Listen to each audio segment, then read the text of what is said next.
मुस्कान वात्सल्य धाम की। सुधीजनों, जब भी आप जीवन के संघर्षों में होते हैं तब आपका सगा संबंधी उतना काम नहीं आता है जितना काम आपके व्यवहार की वजह से जो संबंध बने हैं वो संबंध जितना काम आते हैं उतना कई बार अपने रिश्तेदार भी काम नहीं आते हैं। ये अनुभव कहते हैं। तो हमें ये बात ध्यान रखनी चाहिए कि हमें व्यवहार हमेशा ऐसा रखना चाहिए जिससे हमारे संबंध बने, हमारे मजबूत संबंध बने और जीवन में दुख सुख या किसी भी परिस्थितियों में वो संबंध हमारे काम आए। व्यवहार जो है वो हमारे स्वभाव को दर्शाता है, कई बार हमारे खानदान को भी दर्शाता है।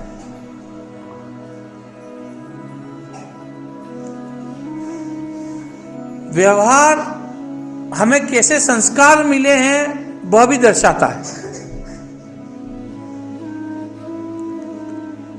एक बार एक राजा के दरबार में एक व्यक्ति जाता है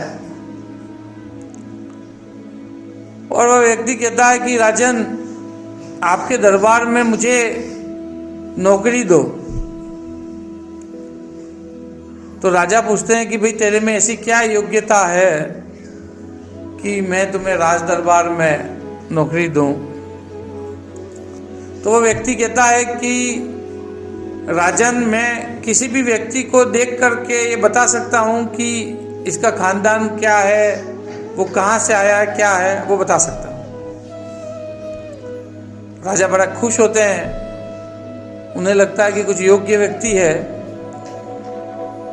तो राजा उसे अपने घुड़शाला का प्रभारी बना देते हैं। जहाँ घोड़ों का अस्तबल था, राजा के जो पसंद के घोड़े जहाँ रखे जाते थे उसका प्रभारी बना देते हैं उसको। राजा का एक बहुत ही पसंदीदा घोड़ा था। वह कभी भी राजा कहीं जाते तो उसी घोड़े पे जाते थे। तो एक दिन राजा घुड़शाला में जाते हैं, उनको कहीं जाना था तो वो घोड़े के पास जाते हैं, घोड़े को ले जाने के लिए वहाँ पहुँचते हैं। तो वो उस प्रभारी को कहते हैं कि ये घोड़ा बहुत नस्ली घोड़ा है और इसके लिए मैंने बहुत सारी स्वर्ण मुद्राएं दे करके बहुत महंगी कीमतों में इसको खरीदा है। तो वह प्रभारी कहता है कि राजन, ये घोड़ा नस्ली घोड़ा नहीं है। राजा बड़े आश्चर्य में पड़ते हैं, कैसा कैसे हो सकता है, इसको तो मैंने बड़े व्यापारी से खरीदा है और बहुत कीमत दे करके खरीदा है, घोड़ा भी अच्छा है, तो ये नस्ली घोड़ा क्यों नहीं है। तो प्रभारी कहता है कि नहीं, ये नस्ली घोड़ा नहीं है, आप पता करवा लीजिए। राजा तुरंत ही जिससे ये घोड़ा खरीदा था उसको सूचना पहुंचवा करके बुलवाते हैं और उसे कहते हैं कि भाई ये घोड़ा असल में क्या नस्ली घोड़ा है या नहीं है, मुझे असल बात बता। तो वह व्यापारी जो है राजा से माफी मांगता है कि मुझे माफ कर दो तो मैं बात बता दूंगा। राजा कहते हैं नहीं, बता, कोई बात नहीं, हम तुम्हें माफ कर देंगे यदि कोई गलती भी है तो व्यक्ति कहता है कि ये जो घोड़ा है वो अच्छे किस्म के घोड़े से ही जन्मा है, लेकिन उसकी माँ उसके जन्मते ही मर गई थी, तो हमने इसको गाय का दूध पिला करके बड़ा किया है।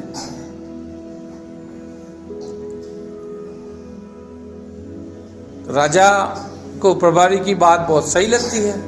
वो उस व्यक्ति को बुलाते हैं तुरंत ही कि भाई तुम्हारी बात तो सही निकली, अब तुम बताओ कि तुम्हें कैसे पता चला कि ये घोड़ा नस्ली नहीं है। वो प्रभारी कहता है कि साहब, कोई भी घोड़ा जो है वो चारा या जो भी अनाज या कुछ भी खाता है तो वो मुंह ऊंचा करके खाता है, लेकिन ये घोड़ा जो है मुंह नीचा करके ही खाता था, जैसे गाय खाती है। तो उससे पता चला कि ये घोड़ा नस्ली घोड़ों के नस्ल वाला नहीं है। राजा उसकी परख पे बहुत खुश होते हैं, उसे भेड़, बकरियां, गाय खूब सारा इनाम दे करके भेजते हैं। एक बार राजा इसी तरीके से कहीं किसी काम में थे और वह व्यक्ति उनके सामने आता है, तो अपनी पत्नी का बारे में पूछ लेते हैं कि अच्छा ये बताओ कि हमारी पत्नी तुम्हें कैसे लगती है, या किस खानदान से, कैसे। तो कहता है कि राजन मुझे फिर आप माफी दो तो मैं बात बताऊं। वो कहते हैं हाँ तुम्हें माफ किया, तुम चाहे चोय बता सकते हो। तो वो कहता है कि राजन आपकी पत्नी जो है, महारानी जो है, वो राजा की बेटी नहीं है। उसे बड़ा अचंभा लगता है कि मैं तो फले फला बड़े राजा के घर पे मैंने शादी की है और ये कह रहा कि राजा की लड़की नहीं है। वो कहता है कि नहीं आप पता करवा लीजिए।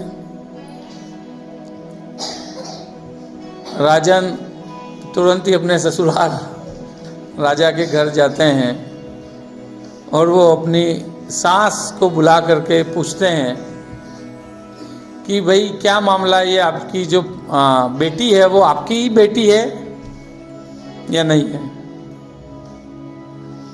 वो भी महारानी थी लेकिन बहुत ही संकोच में आ जाती है और राजा पूछने आए हैं तो उसे भी लग जाता है कि राजा को कुछ पता चल गया है, तभी पूछने आए हैं। तो मैं झूठ बोलूंगी तो समस्या खड़ी हो जाएगी, सत्य बोलती हूं तो समस्या खड़ी होती है। तो महाराना भी कहती है कि जमाई साहब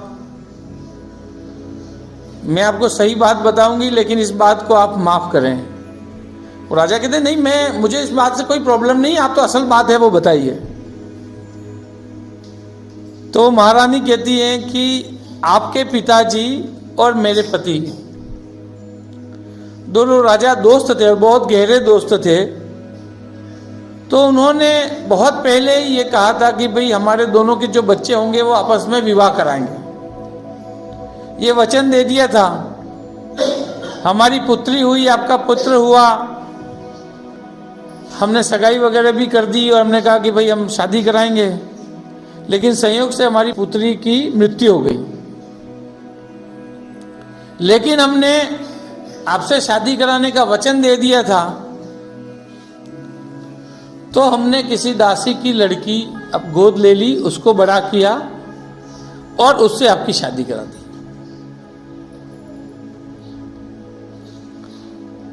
राजा कहते हैं कि अब की बार भी इस व्यक्ति की बात सही निकली है। वो वापस आते हैं, उस व्यक्ति को बुला करके भेड़, बकरी, मुर्गे, गाय, भैंस बहुत सारा इनाम देते हैं और वो जाता है।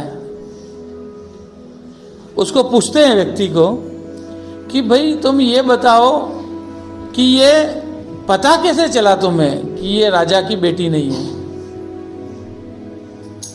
तो वो कहता है कि राजन, महारानी जो हैं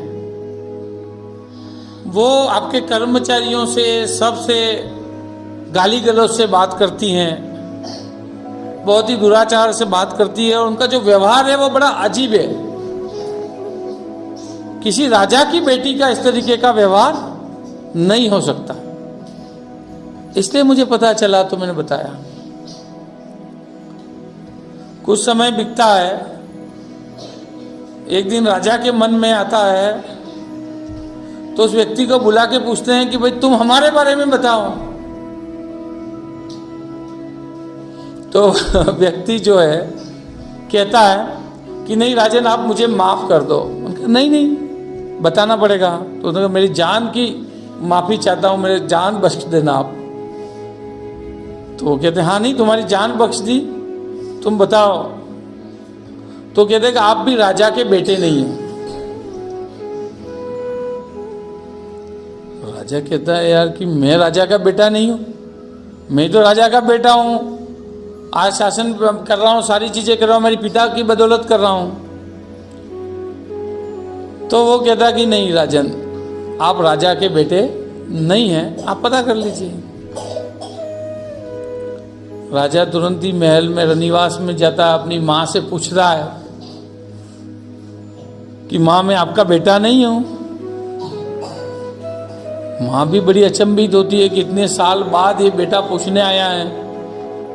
और कोई भी बेटा अपनी माँ को पूछने जाता नहीं है कि मैं आपका बेटा हूं या नहीं हूं, तो उसको पता ही होता है। तो माँ समझ जाती है कि राजा को कुछ पता चल गया है। तो माँ कहती है कि हाँ बेटा, हमारे कोई संतान नहीं थी, काफी प्रयास किए तो कोई संतान हमें मिली नहीं। तो हमने चरवाहे का तो एक बेटा था, तो उसको हम छोटे बच्चे को ले आए और गोद रख करके हमने उसको बड़ा किया तेरे को और राजा बनाया। राजा कहता ये बात भी सही निकली। वो व्यक्ति को बुलाते हैं, उसको फिर बहुत सारी भेड़ बकरी गाय भैंस इनाम में देते हैं और पूछते हैं कि भाई तू ये बता कि तुझे कैसे पता चला कि मैं राजा का बेटा नहीं हूं। उसने कहा राजन, राजा जो होता है वो हमेशा हीरे मोती रत्न स्वर्ण मुद्राएं इनाम में देता है, आप हमेशा भेड़ बकरी गाय देते हो।